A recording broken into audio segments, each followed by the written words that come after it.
Welcome to Tamil food masala. இன்றைக்கி நம்ம வீடியோவில் தர்பூசணி பழ ஜூஸ் எப்படி செய்கிறதுன்னு பார்க்கலாம். நம்ம வந்து 2 விதமாக ஜூஸ் போட போகிறோம். வாங்க எப்படி செய்கிறதுன்னு பார்க்கலாம். நான் ஒரு முழு பழமாக தான் வாங்கிட்டு வந்து வச்சுருக்கேன். இந்த பழத்தோட வெயிட் பார்த்திங்கன்னா 5 கிலோ. 2 பேருக்கு தேவையான அளவுக்கு நான் ஜூஸ் போட போகிறேன். அதனால் இந்த பழத்தில் 1/4 பழம் தான் நான் இப்போ வந்து யூஸ் பண்ண போகிறேன் ஜூஸ் போடுறதுக்கு.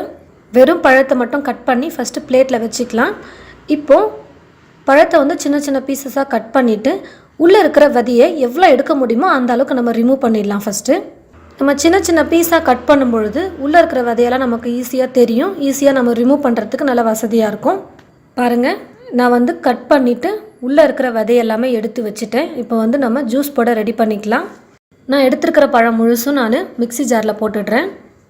நான் எடுத்துருக்கிற பழத்துக்கு அரை பழம் லெமன் ஜூஸ் பிழிஞ்சால் போதும். நான் அரை பழம் எடுத்திருக்கேன், சாறு பிழிஞ்சு எடுத்துடுறேன். ஒரு 10 புதினா இலை ஆட் பண்ணிக்கிறேன். இனிப்புக்கு ஒரு 3 ஸ்பூன் சர்க்கரை ஆட் பண்ணிக்கிறேன். சர்க்கரை பிடிக்கலைன்னா நாட்டு சர்க்கரை இல்லை தேன் சேர்த்துக்கோங்க. இப்போ மிக்சியில் போட்டு நம்ம அரைச்சி எடுத்துக்கலாம். பாருங்கள், நான் நல்லா ஜூஸியாக அரைச்சி எடுத்துட்டோம். பாருங்கள், இப்போ நம்ம வடிகட்டியில் ஊற்றி வடிகட்டி எடுத்துக்கிட்டால் போதும். தர்பூசணி பழ ஜூஸ்க்கெல்லாம் நம்ம தண்ணியை ஆட் பண்ண தேவையில்ல, அதுவே தண்ணிங்கிறதுனால கரெக்டாக இருக்கும் நமக்கு. பாருங்கள், வடிகட்டிட்டோம். இப்போ நம்ம வந்து ஜூஸை கிளாஸில் சர்வ் பண்ணி குடிச்சிக்கலாம். ஜூஸ் நல்லா சில்லுன்னு இருக்க ஒரு 3 ஐஸ் க்யூப் ஆட் பண்ணிக்கிறேன். நான் வந்து 2 பேர் குடிக்கிற அளவுக்கு நான் ஜூஸ் ரெடி பண்ணேன்னு சொன்னேன் இல்லைங்களா, அதில் ஒரு கிளாஸ் ஜூஸ் வந்து நம்ம ரெடி பண்ணிட்டோம். இன்னொரு கிளாஸ் ஜூஸில் வந்து நம்ம இன்னும் 2 பொருள் சேர்க்க போகிறோம். அதாவது நம்ம அரைச்ச அதே ஜூஸில் நான் கொஞ்சம் இஞ்சி சாறு சேர்த்துக்க போகிறேன். ஒரு சின்ன துண்டு இஞ்சி வந்து துருவி எடுத்துக்கிட்டு அந்த சாறை நம்ம கையிலே பிழிஞ்சோம்னா போதும், சாறு ஃபுல்லாக வந்துடும். இஞ்சி சாறு சேர்த்ததுக்கப்புறமா ஸ்பூனில் கொஞ்சம் நல்லா மிக்ஸ் பண்ணிக்கோங்க. சாறு நல்லா மிக்ஸ் ஆகட்டும். சப்ஜா விதை ஒரு அரை ஸ்பூன், அப்படி இல்லைனா 3/4 ஸ்பூன் எடுத்துக்கோங்க.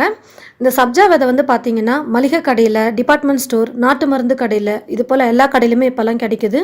ஒரு கப்பில் அரை ஸ்பூன் இல்லைனா 3/4 ஸ்பூன் சப்ஜா விதை போட்டுக்கிட்டு கொஞ்சமாக தண்ணி ஊற்றி வச்சிட்டோம்னா ஒரு 5லேருந்து 10 நிமிஷத்துக்குள்ளே நல்லா ஊறி வந்துடும்.